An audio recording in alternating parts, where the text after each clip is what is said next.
Hey, welcome back to the Mass Business Podcast. My name is Matt Ward, and I am your host. I've got a great guest for you today, my good friend, Renee Sullivan. Renee is an enthusiastic wife, a mother of two, a consultant, and an entrepreneur. She's the owner of Allah Services. She consults with small business owners to find and hire the professionals they need to fill in the gaps of their business. And after working for a small installation company as an administrative assistant, she realized that there was a need for someone to help business owners grow by hiring the right people. She does that by handling the entire process for them and finding the best fit employees without spending hours of time and money. It's a fantastic business model, and I'm going to love sharing her model and her business growth with you, including her recent rebranding, what prompted that, and we're going to dig into her running her business and getting things all lined up. I'm excited to share my good friend Renee Sullivan with you today on the podcast. Are you ready? Let's go.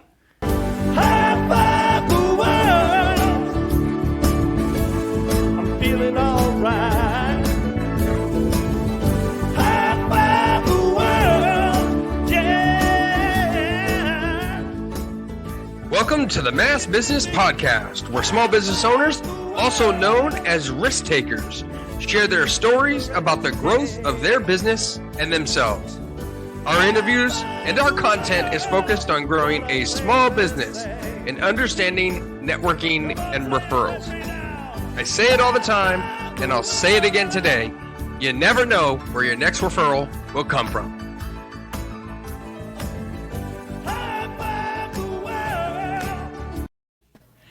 Hey, what's going on, everybody? Welcome to the show. I'm on now with Renee Sullivan. Renee, please take a moment and just share with everybody what your business is all about and say maybe 30 seconds or less. All right. Well, first of all, thank you for having me on here, Matt. I feel very excited to be on here. So my business, basically, I'm helping to the trades businesses and their ownership to hire with ease. I take a lot out of their plate because of the experiences I've had, help make things right and do it more efficiently. And what I love about that is we've talked about this. Renee and I have known each other now probably for a year or so, and we've talked a lot about the way in which the words in which she's using, because what's clear is she has a target market, which many small business owners don't have. And it does, listen, I'm not here to browbeat you listeners over not having a target market. For 15 out of the 16 years, I didn't have one in my web agency. But in my new book, I wrote about the importance of that. And the reason we want to have a target market is because it's easier to get referrals. It's easier to be found. So Renee just doesn't help people hire. She helps people in the trades hire. And so there's a clear, distinct difference between that. It doesn't mean she won't help someone find a new hire that's not in the trades. What it means is she has the ability to then refuse the work if it's not in the trades, right? And if it's not a good fit. And that's just one qualifier, right? How long, Renee, did it take you to get to that point where you were like, yeah, I'm going into the trades with this? I probably about a year into my business, and I'm coming on my third year. Mm-hmm. So it took me about a year to figure that niche part of things. So yeah. Mm-hmm. Yeah.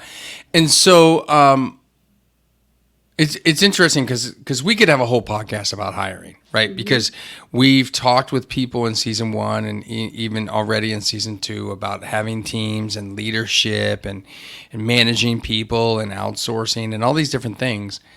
And a lot of that falls around help and additional help. And at the time we're recording this, there are businesses who are going out of business because they can't get help. And so I imagine that your business is challenging because there are people that don't want to work or don't want to work in certain industries or certain jobs. How are you dealing with your business growth when we have the employment climate that we have right now? That's a great question. It, how I'm dealing with it is I'm being 100% upfront with every client that I take on. And, I'm pretty straightforward to say, what might have taken maybe a month and a half, 2 months is now taking 4 months, potentially. Again, strange things have happened and things can happen quicker than that. Mm-hmm. But I have to be 100% upfront with all my clients from the get-go.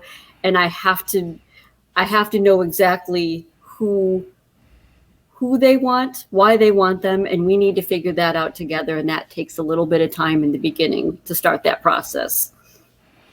So let's go back a little bit, because I know you just did a big rebrand, right? Yep. You were probably faced with some sense of a challenge, right, in your business, which is what forced you into this mode that you were thinking about a rebrand. What was the challenge you were faced with? The challenge I was faced with was business owners not thinking that they had enough time to actually give me the information that I needed to help them find who they needed. Oh, that I ran into that with the web agency, right? We built a website, but nobody would ever give us the content. Eventually, we started building the content for them. Yep. So that's the problem, is that either they don't give you the information, or they think they don't have the time to give you the information. Correct. Some of them really don't have the time, and that's where my change in my initial process with that came about. So we have to talk about those things initially. So tell me about it. What was the change? What do you mean? So now you spend more time in the initial prospecting call to talk about how much time is involved in working with you when you first start? Correct. So the way I've structured it now is, in order to actually, if a client actually wants to go through and use my services, my recruiting services, they have to go through what I call a hire plan first. There's strategy involved in that first. Now, I did that, but I've lengthened the time in that hire plan strategy. In what way? What way did you lengthen it? Where did it go from and to? So I used to spend around an hour with a client. Now it's about 2 hours. Got it. And so this is an evolution from what was happening before, that you saw a hole in the process. And so now you're fixing the process. Yes. So over time, you've been in business now 3 or so years, you said? Almost 3 years, yes. Yeah. And so what has been the biggest challenge for you in small business? The biggest challenge, number one, is clients not necessarily knowing exactly what they need, and they're assuming timelines that they don't necessarily know, and they don't necessarily know that first of all, there's a strategy involved, and second of all, there is some time involved in finding the right fit, because the difference between myself and them doing it is I actually take my time to go through a thorough process. They don't necessarily know all the work that's involved. No, for sure. I mean, when I hire somebody, I just make a job description. Yeah, exactly. I Google something and I'm like, give me that, give me that, give me that. I make this job description, I put it out, and then I'm just like, no. Okay, yeah, no, yeah. And then I do an interview, but like, I don't know what questions to ask. I don't know. Yeah. And granted, it's different in my case because I'm hiring subcontractors versus employees, and which is a different world completely. But yeah, I think that's a big part of it. How are you out there gaining clients in the world to actually get the hiring process? How have you gone to market with your business as a whole? What's worked for you? Well, what's working now is what I've done in the past has literally mostly been word of mouth. Referrals of referrals, having referral partners. What I'm doing now, since I've rebranded, is I'm doing slightly more marketing. I will get better as more time as my rebranding starts to really take shape. Sure. But in that whole process, there's going to be a lot more social media involved. And I know we've had conversations about this, but yes, there will be more marketing outside of word of mouth. Well, so I think touch points create word of mouth, right? We've talked about that before in the Build Your Referral Engine group coaching program that you're a part of. And I think this is a perfect opportunity. And I want to stop and pause just for a second that folks, if you're watching this on YouTube or you're listening on your podcast app or whatever it is you listen to on, think about this. If you're doing a rebrand, you now have a reason to reach out to every contact you have in a one-on-one environment and share with them the rebrand in an authentic way. Not trying to sell them anything, just letting them know. And the messaging is very simple. Hey, I've had some big changes. I'd love to chat and see what you're up to and share with you what I'm up to. And if you take that approach and use LinkedIn for that, you will find probably a 45 out of 50 hit rate conversation.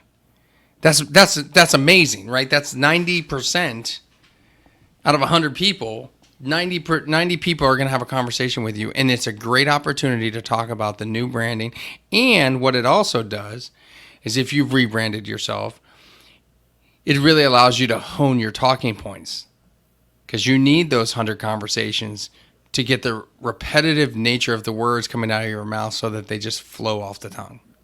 Yep. When I first created my slogan, I had trouble saying it. Don't forget to live happy, smile a lot, and high five everybody around you. It did not roll off the tongue. It literally took me an entire week of repeating it about 50 times a day. I'd repeat it when I'm driving down the road. And I would repeat it and because I didn't want to get the words wrong. And I loved what I created. And so repetition is gold when it comes to getting referrals done in the future. So are you ready to go are you doing a strategy like that with the new branding? I am. I literally have an appointment this evening with someone using that. Again, I'm just starting this process. Right. So, but yeah, I have an appointment this evening with someone who, says like, okay, I want to know what you're doing. And I have an appointment today. That's great. Yep. Yeah, that's great. And so, when you said stuff didn't work before, you said, I want to tell you what I'm doing now, but I want to go back. I want to go back a second and talk about what you did before that didn't work.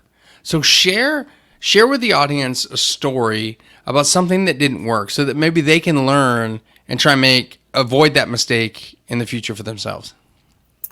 So what I really attempted to do in part of my past process is I would do that initial consultation and also send them supporting questionnaire checklist type stuff. They wouldn't do the checklist stuff to give me the extra information that I needed. I needed that information. There was obviously more information that I needed to help them. And what ended up happening is I was chasing them down, 1 or 2 minutes at a time. Okay, so can you tell me how much you're going to actually pay this person? Can you tell me, can you share some of the benefits? I say that laughingly, but I would get. Because we don't think about that, right, Renee? We just need the person. You just need the person. Yep. Wait, benefits? I didn't even think about that. Yep. Mm-hmm. So you had multiple touch points before, and now you've consolidated them into one? Yes, that's the goal. Okay. I'm just starting. Yeah, see how it works. Now to see how it works, but they have to go through this process if they actually want to use my recruiting services, which is now an additional service. So I used to combine some of that stuff to a point. Mm-hmm. I've separated things more. Yeah. Now I know you're very involved in B&I. We've talked about that before, and I was in it for 15 years. Yep. Networking as a whole, I believe, works great. How has it worked for your business? It's been amazing. Literally, most of my referrals come from there, and not just current B&I members, but former B&I members. literally word of mouth is how my business has stayed afloat Yeah. for the past 3 years. And I think too that a lot of people don't realize that the relationships you build, whether they're in a BNI group or any other networking group, if you're not going to that group anymore, those relationships will generally stand the test of time as long as you stay in touch. Yep. What's the biggest tip you have for somebody when it comes to networking? Be curious about the other person. Oh, I love that. Be naturally, like authentically curious about that other person. And that's going to take you a lot further, and learn more about them and learn why they're doing what they're doing. Learn about their family, what they love, what their passion is. If you lead that way, conversations just naturally happen. Yeah. So what do you think as a business owner, what do you think your biggest strengths are? I genuinely care about business owners and them growing. I'm very much into helping the community stay afloat, and that local economy. I really want that to thrive. Even before I really got involved in this particular business, I was very, very much interested in what business owners in the community were doing. I would be interviewing people, around town in their businesses, just naturally curious about what they were doing. Yeah. Yeah. So you bring that sort of curiosity into the relationship building that you have with others. When you bring in that curiosity, and by the way, folks, that's something I firmly believe in and I've talked about, is that you spend 29 minutes out of a 30-minute one-to-one talking about the other person. My question to you is, Renee, don't you ever feel like, but what about me? Rarely, And that's because you've done it for so long, right? I've done it for so long. I would say maybe 10 years ago or so, I'd be like, well, when do I get a chance to talk? I don't even think about that, to be honest. Like when you ask me that, I'm like, do I? Okay. Yeah, no. So this is the thing. I get asked that a lot, and that's why I asked you that question, is because I tell people as you start this process, it's very natural to think that. The goal is just not to act on it. Yeah. It's not unnatural to think it, because we're humans, right? The reciprocity effect is always in effect in our heads. The question is, we often ask ourselves, when's my turn? And with whatever it is, I'm giving 5 referrals to somebody, when's my turn, right? It will pop up in your head. The biggest challenge is actually acting on it. And it sounds, what I love is that you're proof, right? I've been talking about this for years in the work that I do. And I think people stare at me and think I'm an idiot when I talk about this. But what I love about you coming on this podcast is it's proof that this is a muscle. This is something you work on over time. And over time, less and less of what we think about will be about ourselves, and more of what we think about will be about other people. Yep. No, I agree. I think one of the things I talk about, and you have this level of care, you mentioned the word care.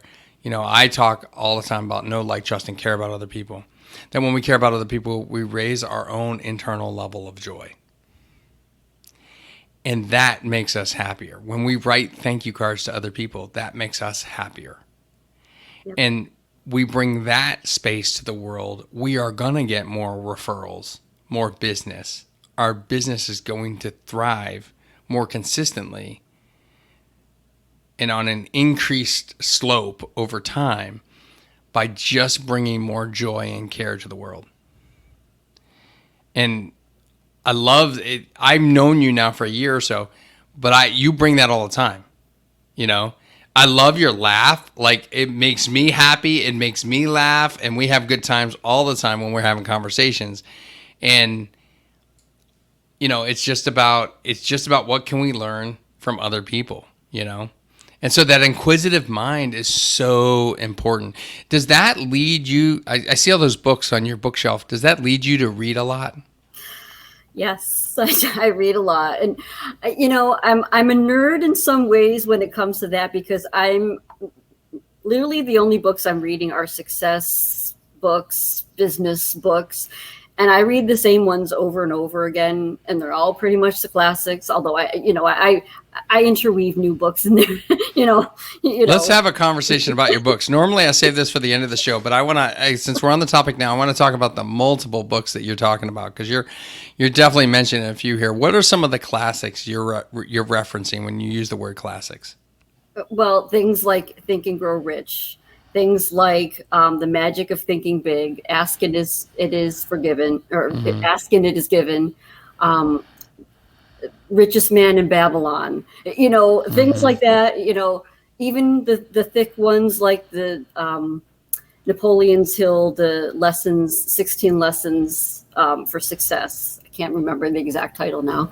I'm drawing a blank at the moment, but things about money. Profit First. Have you read that one? I did not, but it's literally on my list. Someone else just about a week ago mentioned that book. Yeah, Mike McAllister's books are good. Yeah. Have you read any of his books? That is on my list. I actually watched a seminar of his. Years back. Yes. Yeah, his stuff has been pretty good. I've had struck up a friendship with Mike, and he, the thing about his content, and this I mentioned this on another podcast too, is that I learned from Larry Winget, who calls himself an irritational speaker. He's a Hall of Fame speaker. He's a motivational speaker, but he calls himself an irritational speaker. And he said, the goal of reading a book is to take one small tidbit out of it. You don't want to take the entire process out, because that clouds the head and makes it hard to implement. But if you can take one tidbit out and then at some point go back, read the book again and get another tidbit. It's kind of like watching a movie, right? You pick up another scene or something. It's like me watching Die Hard 45 times. I think we've talked about that before. Yes. Mm-hmm. So, how do you find time to read, Renee? It's literally part of my routine. At the end of it, reading is like, if I read at least a page, sometimes it's a couple paragraphs a day. It's usually at the end of the day. It's part of my winding down routine. Oh, interesting. So you wind down with reading, and your goal is to read just one page? Yep. And see where it goes? Yep. Usually it's more than that, but yeah, my goal is to read a page. Yep. Oh, that's intriguing. I never thought of it like that. I've heard of people that read for 10 minutes a day, or they read in the morning, or and I've tried a couple different things. I haven't found anything for me that's stuck yet. I've tried multiple different angles of reading stuff, and sometimes I actually get the book and then get the audio book, and I'll listen to the audio book while I read the book at the same time with it physically in my hands. So it's all different. And do you like the hardcovers or the paperbacks or the ebooks? Well, I prefer an actual physical book rather than an ebook. It doesn't really matter to me whether it's paperback or hardcover. I tend to ruin paperbacks more. Yeah. You know what? I read them so often, but yeah. And I'm with you. I feel like there's a sturdiness to the hardcover that holds up and holds up over time and doesn't weather, and you can have a hardcover out in a humid weather day, but a paperback will just curl on you or something. If you leave it outside by accident or something on a humid day, it's going to curl up. Yep. So I don't see that happen as much with the hardcovers. And to me, I feel like if I'm spending money on a book, the substantialness of a hardcover book feels more solid. So I love to read. As you can see, all the books behind me, I like to read them. And then I buy multiple copies of the ones I believe in and send them to people. You've been a lucky recipient of a few of those. Yes, I have. Yes. So that's cool. What would you say? So I think you said your greatest strength was sort of that curiosity, right? How would you encourage others who might be interested in developing their strength of curiosity? How would you encourage others to do that? Practice. Honestly, just keep doing it. Honestly, practice asking someone you know, like, and trust questions about them, and just keep doing it over and over again, and then move on to people you don't know as well, and stuff like that. Just keep doing it. That's how I've done it. That's great. So what's the future like for your business coming up, Renee, in the end of 2021 and going into 2022? What is the future of All Out Services? Oh my goodness. I think more marketing, more clarity, not just for myself, but more clarity for the ideal clients that I want to work with, and more clarity for the clients that I have in them understanding how important it is to know who they want, why they want, all the ins and outs of their company before hiring. Because sometimes it's a great time to hire and sometimes it's not. And for them to know that they need to think about these things and not just rush into something. My goal is for the education for business owners to understand that there's a right way of doing things, and there's a way that's going to take you a longer time, and you're going to end up having to do it more often than you really want to. So yeah. I love that. I love the fact that like if there's more education up front, then there's a more educated choice and decision, and they're more prepared. And as such, they're a much more ideal client. Yep. And in that process of getting to the point where they make the decision, you developed a relationship with them.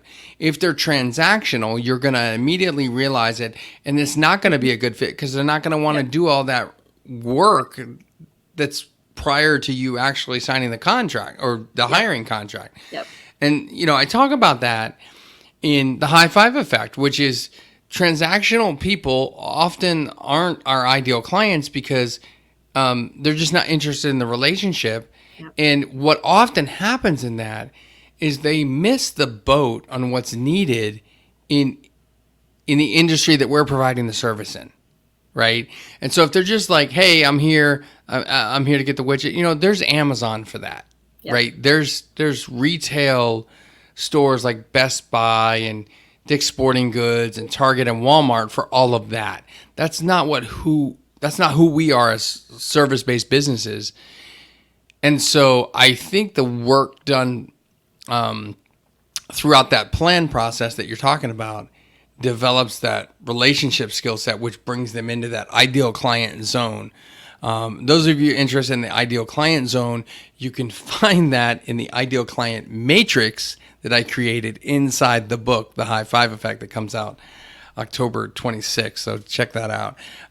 It's definitely, I love seeing that because that's the vision that you're seeing is funneling all of these people right into the ideal client zone.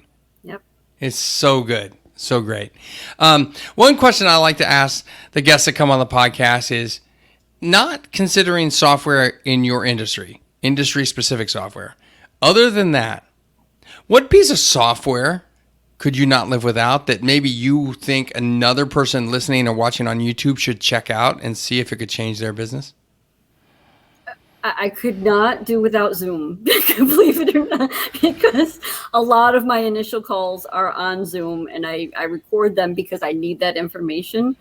Zoom or anything similar to that. Mm-hmm. Any video recording software has been a game changer. So you go back and rewatch the recordings then? I do. That yes. I too would agree. I used Zoom to record the interviews that I had for the book with all the small business owners. And then I was able to go back and look through all the stuff and see what they said, get the transcripts, right? The audio transcripts in Zoom. If you have a plan for that, it'll give you the transcripts.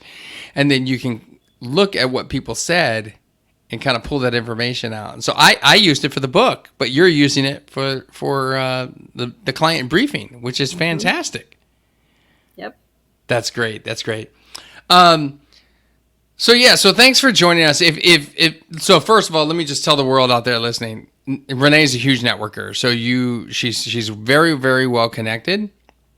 And if you show her some love, you'll build a friendship with her, and she's going to get you referrals because she's always looking out for people in her network and how she can help. As she said earlier, she cares, and I've seen that happen firsthand. So I see it all the time with her. So I encourage you to reach out to her and connect and network with her, and perhaps maybe even consider using her services if you're in the home, services and or trades industry.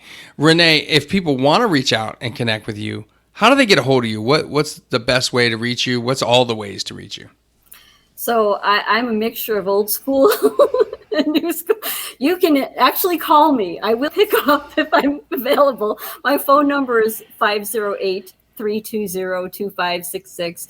You can also email me at renee@allaserviceshiring.com. You can go to my website, which is allaserviceshiring.com. Really, those are the best ways to get in touch with me. Honestly, I like talking to people on the phone. I really like the energy of a phone conversation or like a Zoom or honestly, an in-person conversation. There you go too, right? Yeah. I'm very, very much the best of both worlds.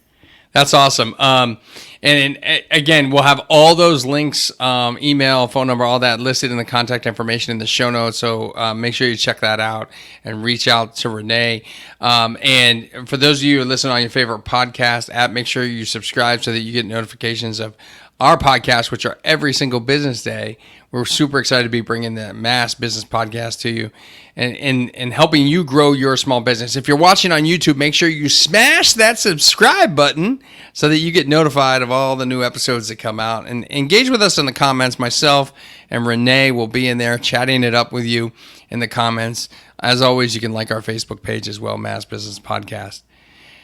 Renee, it's been so great to have you on. I love it. I consider you a friend. Yes, you're a client, but I still consider you a friend. And I love your energy. You brighten up a room every time you walk into it. And I think that's a trait that so many people in this world are trying to find in themselves. And maybe people can reach out to you and talk to you about how you do that. Because it's your energy that in the way you bring yourself to the world that I think makes it so fun to be around you. So it's going to be a lot of fun. Thank you so much for being on the podcast. Folks, as I always like to say, don't forget to live happy, smile a lot, and high five everyone around you. Thank you so much, Matt. I'm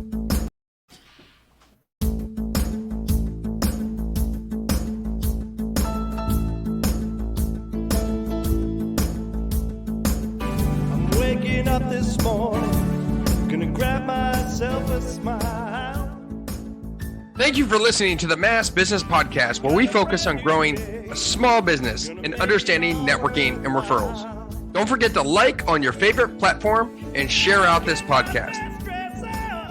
This show has been produced by Heather Grant, music by Celtic Kelly, all rights reserved. I'm your host, professional speaker, author, and word-of-mouth referral consultant, Matt Ward. Don't forget to live happy, smile a lot, and high five everyone around you. I'm feeling alright. High five the world. Yeah, yeah, yeah. High five the world. Make a difference today. High five the world. What a thing to say. Do you feel what I'm telling you? There's really nothing to it. It's just an attitude. Raise one in the air to put you in the mood.